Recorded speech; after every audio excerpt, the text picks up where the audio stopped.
Good morning, everybody. Today is August 1st, and I know that it is a football day, and there's going to be a lot of stuff going on around the league, but none of it actually involves the Seahawks directly since we play tomorrow night. So, good opportunity for me to do my little state of the channel address this morning, get it out of the way, and swing into the month of October. So, first, we're going to talk about what happened in September. It was one of the best months in the history of the channel. And I mean that in pretty much every way possible. Views, new subscribers, attention, videos blowing up, streams blowing up.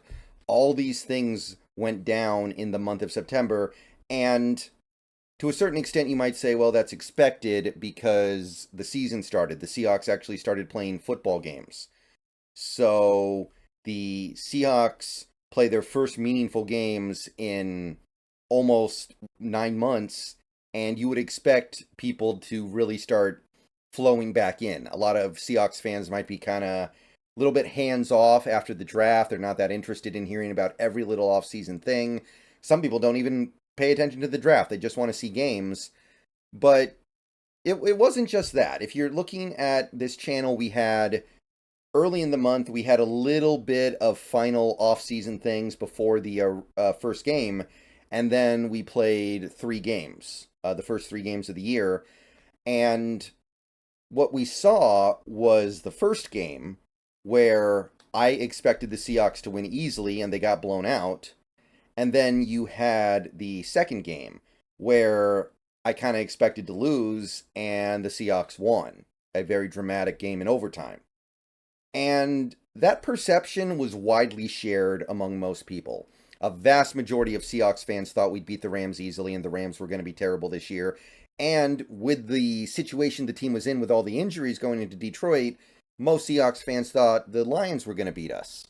So when that happens, when you have a result that is dramatically different than the expectation, I think interest just can't help but go up, right?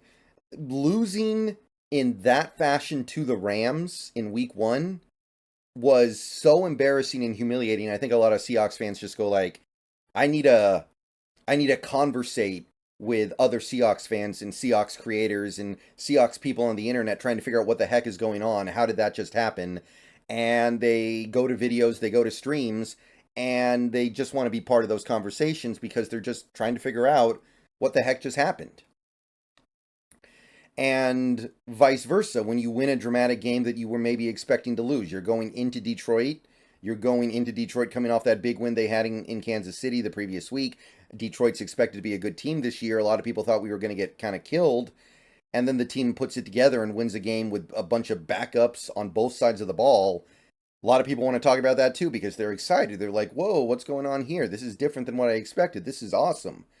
So if you look at the post-game streams and videos for both those games, they blew up even more than the typical post-game stream and post-game video because there's so much interesting stuff to dissect there. And I think that really helps. So that effect was a big part of us having a big month in September. So in the month of October going ahead, if the results are a little more predictable and ho-hum and not particularly dramatic or compelling or shocking, I don't know if that's necessarily going to maintain. Like, you take a look at it, the Panthers post-game video got kind of more normal levels of attention because most Seahawks fans expected to win that game, and they did. So, going to be interested to see how the month of October goes, but September, things blew up with the Seahawks. The Huskies are on a roll here. They've started out 5-0, won all their games in the month of September. We did great stuff on the streams talking about them. We did great stuff in the post-game videos talking about them as well. And I'm really excited to see where that goes. If the team continues to win, I think that's going to continue to build because right now this Huskies team is considered a top 8 team in the nation pretty universally. If they keep winning, if they beat Oregon, if they can compete with USC, I'm not even going to say beat USC, but if they can compete with USC, then beat Oregon State, beat Utah, beat Oregon, beat a Washington State, they're going to start being taken seriously as like a top 4 team. And when that happens, the interest is really going to start to pick up. People who usually do not get into college football that much in this area are going to start going, wow, we might have a playoff team here. We got to get into this. So I think that's only going to get better and better. The streams we've already had have been awesome. It's been a lot of fun streaming all these games. I just hope that August can keep up. Obviously, we're taking the first week of October off coming up here, but the momentum is clearly building as this team continues to win. And Mariners, yeah, that came to a screeching halt yesterday. And there's really not much to say in the positive right now for this Mariners team and the underachieving and disappointment that they've put us through this year. But that was happening too. September sucked for the Mariners. Plain and simple. All they needed to do was be an average team, and they couldn't do it. They were a bad team. They win two. I mean, they have one more game to play today. I'm going to wait for that game to end before I say what needs to be said about the team as a whole. And suffice to say that no outcome today is going to change the fact that the team is a disappointment, and they came up small in the big moments, and something's got to be different next year. But that storyline of the August run melting away and turning into something that is now completely meaningless was obviously a storyline to follow. I know I only made a couple Mariners videos over the month, but still, it may be a train wreck, but you can't keep your eyes off of it. In any case, I don't really have much more to say about it than that, but all these things come together to make a action-packed month where you're just churning out. I know it was over 100 videos on the month, and pretty much every day at least 3 videos.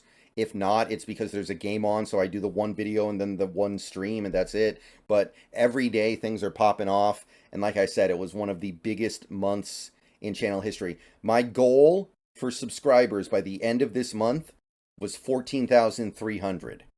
As of the month turning over, we got to 14,470. So we exceeded the goal by almost 170 subs, and we nearly cleared. I mean, we got very close to actually getting all the way up to 14,500, which I was not expecting. But the things that happened, I mean, obviously doing the watch along stream helps. When you do a watch along stream, you get a lot of attention, a lot of new people, a lot of new eyes on the channel. So that's obviously a big part of it. You do streams and videos after dramatic wins and dramatic losses. People are pulled into that. But that is a monster month at this point. And honestly, given the fact the Seahawks are about to play a game on Monday Night Football tomorrow night, and we've got all the games in the rest of October, I don't know if we can keep it up, but you got to figure we got a chance here. So for the month of October, the goal is probably going to be something like 14,900.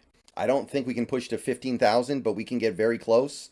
And I'm going to keep putting out this stuff, and hopefully people continue to like it. Seems like the month of September went really well in that regard. So, I mean, October kind of speaks for itself. We're going to have several Seahawks games to get into as they play them. Seahawks news, Seahawks updates. We're not going to have Mariner stuff, unfortunately, but like I said, we're definitely going to have a lot of Husky stuff. And I think that we can just kind of keep this going. I don't know if it's going to be the same because September had a couple of special events like the watch along stream that really help. But things are going great. So thank you to everybody who subscribed or watched videos or did anything to be a part of this channel. It's been great. We hit the members goal of 140 like twice. I think we did. We're under it right now, of course, but we did hit it twice, so that's awesome. So the October members goal will probably just be 150. So just 10 more than the previous one, which I think unlocks a new emoji that we can add. I'm not 100% sure, but I think it does. We haven't added one in a while, but we finally can if we get up there. So, yeah. Awesome, awesome stuff. And as for Twitch, September was a pretty good month. People started to get pulled back in. There were some big new releases. We had Starfield and we had Baldur's Gate 3, which have both been great games. I'm playing through both right now, kind of on and off, going back and forth between the two. In the third act of Baldur's Gate 3, still pretty early in Starfield because I'm taking my time through that one, but I've been really happy and impressed with both games. I did not have big expectations for either game, but so far I think both have been maybe the best games to come out this year that weren't remakes. So both those games have been awesome, I think, and the Twitch audience seems to have appreciated them as well. Viewership was up. A lot of new people came to the channel. We hit our goal in followers very early in the month. We're up to like 562. And the goal for the new month is probably going to be to get up to like 580, 590, something like that. And I don't know what new stuff is going to be integrated into the rotation this month. Like, obviously, we kind of had to push Animal Crossing to the side and some of the N64 stuff to the side to make room for Starfield and Baldur's Gate. I may go back to those games. We do have Spider-Man 2 coming out this month, but I don't know if I'm going to have time for it. I may just have to hold off on that one until after I clear the deck a little bit with some of these other games. Because odds are good, after I beat Baldur's Gate 3, I'm just going to go right back into it and do another character because the experience is going to be so different with pretty much any other character I can play. And Starfield's going to take a while, and once I'm through with that, I still have a ton of other things that I can play that are not Spider-Man 2, so I might hold off on that. So I don't know what new stuff is going to get brought in here. I might do some goofy streams like I tried to do with the Among Doll stream, which was kind of a failure because it didn't stream well. But it might continue to be more of the same in October, possibly introducing something random at some point. And I think that's really about it for the Twitch side of things. It was a great month on Twitch. I had a lot of fun. The only thing is I'm not able to stream as often as I used to because I just am spending more time on the channel. I have to prep videos. I have to prep research for some videos because some videos obviously require you to actually look around and determine things and sometimes spend a lot of time looking into stuff before you actually say something. So all that stuff is time consuming, and it's a lot of the stuff I do at night when I would be streaming, so I'm not streaming as much as I previously did. Before, I would stream almost every night. Now sometimes I'm streaming like 4 or 5 nights a week, maybe sometimes even 3. So things have been a little bit slower, but hopefully soon that starts to even out a little bit. But honestly, given the fact that we're in the middle of a football season, maybe not. So that whole thing about me being able to stream every night might be more of an off-season thing, not during the draft season and not during the peak of free agency. So we'll get back to it. Again, I might do Spider-Man 2. That's always possible. I might do the Spider-Man 2 at launch. I haven't pre-ordered it yet, so I'm not married to it. I'm not committed to it. I might do something else as well. There's plenty of other things I can go through. Like, I got plenty of games just waiting on my Steam library to just be installed. I got a handful of console games that I haven't gotten into yet. I'm going to get back to Animal Crossing at some point. I just had to drop it for a while because it had to take a lower priority. And that's about it. So thank you for the awesome month of September. We're going to have an awesome month of October coming up. The team's just going to keep playing games, and I'm going to keep covering it, win, lose, or draw, whatever needs to be said, I will say, and whatever needs to be done, I will advocate for. I'm probably going to make at least a couple Mariners videos now that the season's over and things ended in pretty negative fashion. Some things just need to be said, so you can anticipate that a little bit, but we will be doing, going forward, pretty much 3 videos at least a day, maybe 4. I've kind of adopted an unofficial schedule of doing an upload at 9 a.m. and then 11:30 and then 2 and then 4:30. And usually I'm able to follow that. Some days there's just nothing to talk about, so I won't make a video at 2 or I won't make a video at 4:30. Most days, though, I'm starting to follow that kind of pattern, and I think that actually works really well. So you get an upload right in the morning, you get an upload right before lunch, you get an upload at 2. Every video gets like 2.5 hours in the spotlight. And I'm liking the way that goes, so I'm probably going to stick to that pattern. See you guys later. Go Hawks, bow down to Washington, go Mariners. And yeah, things are going great on Seahawks Brendan Nelson.